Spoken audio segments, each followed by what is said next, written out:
समंदर, धरती का सबसे बड़ा और सबसे कम खोजा गया रहस्य। लेकिन जो गहराई मारियाना ट्रेंच में है, वहां शायद सिर्फ पानी नहीं है, कुछ और भी छुपा है।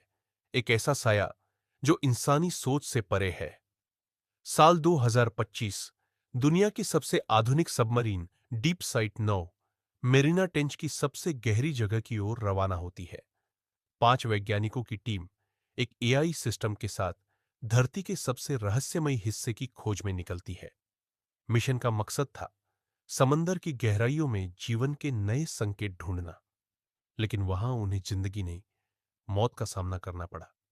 जैसे जैसे सबमरीन नीचे जाती है, रोशनी कम होती जाती है। हजारों फीट नीचे, जहां ना सूरज की किरण पहुंचती है, न किसी उम्मीद की रोशनी, सिर्फ अंधेरा और एक डरावनी खामोशी। रेडर पर एक अजीब सिग्नल दिखाई देता है, ऐसा सिग्नल जो किसी भी जीव से मेल नहीं खाता। डॉ फरहन चौंक जाते हैं। ये कुछ बहुत बड़ा है, शायद कोई व्हेल। लेकिन अगले ही पल सिग्नल गायब हो जाता है, जैसे कोई चीज खुद को छिपा रही हो। अचानक सबमरीन की खिड़की के सामने से एक विशाल साया गुजरता है, इतना बड़ा और इतना करीब, पर इतना धुंधला कि समझ नहीं आता वो कोई जीव है या कुछ और। सिस्टम झंझना उठता है, शीशे धुंधले हो जाते हैं, एआई सिस्टम क्रैश कर जाता है। राडार ऑपरेटर इमरान एक पल में गायब हो जाता है। फुटेज में दिखता है कि जैसे उसे कोई खींच कर ले गया हो।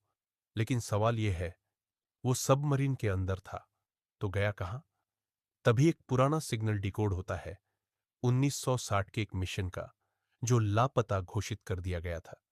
उसकी आखिरी रिकॉर्डिंग में एक ही शब्द था, शैडो, इट्स अलाइव। वैज्ञानिक समझ जाते हैं ये कोई साधारण प्राणी नहीं, बल्कि एक जिंदा साया है जो सदियों से अंधेरे में छिपा हुआ है, द एबिस एंटिटी। सबमरीन की सारी लाइटें बंद हो जाती हैं। कैमरा एक आखिरी धुंधली सी तस्वीर रिकॉर्ड करता है।